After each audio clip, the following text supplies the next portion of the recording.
एक assistant commissioner Pakistan से भाग कर आया है ऑस्ट्रेलिया और ये इसको आए हुए यहाँ पे सिर्फ 2 से 3 साल हुए हैं। आपने ये स्टोरी सुननी और आपने बताना है कि क्या इस इंसान ने ठीक किया है कि गलत किया है, क्या इसका सॉफ्टवेयर अपडेट होना चाहिए या नहीं। ये जो असिस्टेंट कमिश्नर था ये लाहौर में अपनी तैनाती होने के बावजूद 6 से 7 महीने के अंदर अपनी नौकरी छोड़कर ऑस्ट्रेलिया जो है तब्दील हो गया और यहाँ पे आके मुंतकिल हो गया। और इसने उस टाइम पे अपनी नौकरी छोड़ी है जब बहुत से लोग जो हैं इसको बेवकूफ़ बोलेंगे और इसको अभी भी इसके दोस्त और बहुत से ऐसे लोग जो इसकी ये स्टोरी सुनते हैं इसको बेवकूफ़ और चवल इंसान कहते हैं।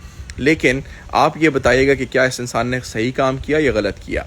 इस इंसान ने 6 महीने की अपनी असिस्टेंट कमिश्नर की नौकरी को लात मार के ऑस्ट्रेलिया में परमानेंट रेजिडेंसी हासिल की और यहाँ पे आके ये यहाँ पे एक और जॉब कर रहा है, सिक्योरिटी की जॉब कर रहा है और उसमें बहुत ज़्यादा खुश है। अब इसको यहाँ पे आए हुए 2 से 3 साल हो गए और अब ये अपनी अकाउंटेंसी की जॉब में भी सेटल हो रहा है आहिस्ता आहिस्ता। लेकिन इसने एक बहुत अच्छी अपॉर्चुनिटी छोड़ी। क्यों छोड़ी? क्योंकि इसका ज़मीन नहीं मान रहा था कि ये जो है लाख से 1.25 लाख रुपए तनख्वाह ले और उसके ऊपर मक्खन मलाई भी ले जिससे उसके बाकी शशके पूरे होंगे, जैसे कि बाकी असिस्टेंट कमिश्नर भी पाकिस्तान में करते हैं।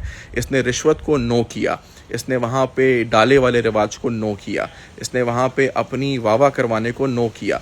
इसने ये सोचा कि आगे जाके मेरी शादी होगी, मेरे बच्चे होंगे, तो क्या मैं अपने बच्चों को हराम की कमाई खिलाऊंगा या हलाल की कमाई खिलाऊंगा।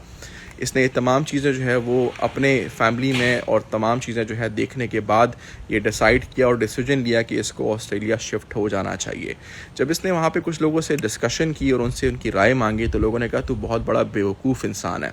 वो इसलिए तू बेवकूफ़ इंसान है कि इस डाले के लिए लोग मरते हैं, इन नौकरों के लिए लोग मरते हैं जो तेरे आसपास गार्ड्स घूमेंगे, इन फैसिलिटीज़ के लिए लोग यहाँ पे मरे जा रहे हैं और तू उस नौकरी को लात मार के जा रहा है। आगे तुझे और बहुत मौके मिलेंगे अपने बैंक अकाउंट्स भरने के और ताल्लुकात बनाने के और बहुत बड़े बड़े ओहदे लेने के, लेकिन तू शुरू में ही अपनी जर्नी छोड़ के जा रहा है। फिर ये इंसान बैठा और इसने अपने आप से मुकालमा किया, इसने किसी और की राय नहीं ली, इसने अपने आप से मुकालमा करके ये देखा कि क्या मैं इस सिस्टम में, इस निज़ाम में फ़िट हो पाऊंगा या नहीं।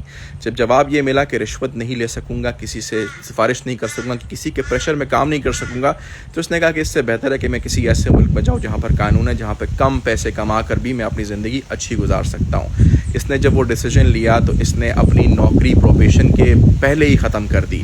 लोगों ने इसको बहुत सलाह दी कि कम से कम अपनी प्रोबेशन पूरी कर ले ताकि तेरी नौकरी पक्की हो जाए। ऐसा ना हो कि तू ऑस्ट्रेलिया जाए और वहाँ पे तेरी दाल ना गले, तेरा सिस्टम ना सही चले, तो तू कम से कम पाकिस्तान वापस आके दोबारा अपनी असिस्टेंट कमिश्नर की नौकरी को जारी रख सकता है। इसने कहा कि अगर मैं 2 कश्तियों में सवार होऊंगा, मैं कभी भी एक कश्ती में एक किनारे नहीं लग सकूंगा। इसलिए इसने अपनी उस नौकरी की प्रोबेशन पूरी नहीं की और ऑस्ट्रेलिया आ गया। अब 3 साल के बाद ये यहाँ पे खुश भी है, खुशहाल भी है, इसकी शादी भी हो गई है, इसका एक बच्चा भी हो गया है और इसकी अभी भी यही राय है कि ये अभी भी अगर 3 साल पहले वापस जाता तो ये हमेशा अपनी उस नौकरी को लात ही मारता, इसलिए कि इससे हराम नहीं बर्दाश्त होता, इससे किसी के अंडर प्रेशर काम करना बर्दाश्त नहीं होता और सबसे बड़ी बात कि अपने बीवी को और अपने बच्चों को खासकर किसी ऐसे माशरे में नहीं पालना चाहता जहाँ पे हराम की कमाई को जायज़ समझा जाता है और हलाल कमाने वाले इंसान को बेवकूफ़ और फुद्दू कहा जाता है। कमेंट्स में ज़रूर बताइएगा। इस इंसान ने जब अपनी ये स्टोरी शेयर किया तो बहुत से लोगों ने इस पर तनकीद भी की है कि बेवकूफ़ इंसान था, हमें नौकरी देता, अगर हमें नौकरी मिलती है तो हम इसको कभी भी लात ना मारते। आप बताएं कि कोई शरीफ इंसान जो अपनी नौकरी इस वजह से छोड़े कि वो गलत काम नहीं करेगा, वो रिश्वत नहीं लेगा, क्या वो बेवकूफ़ इंसान है या वो अक्लमंद इंसान है।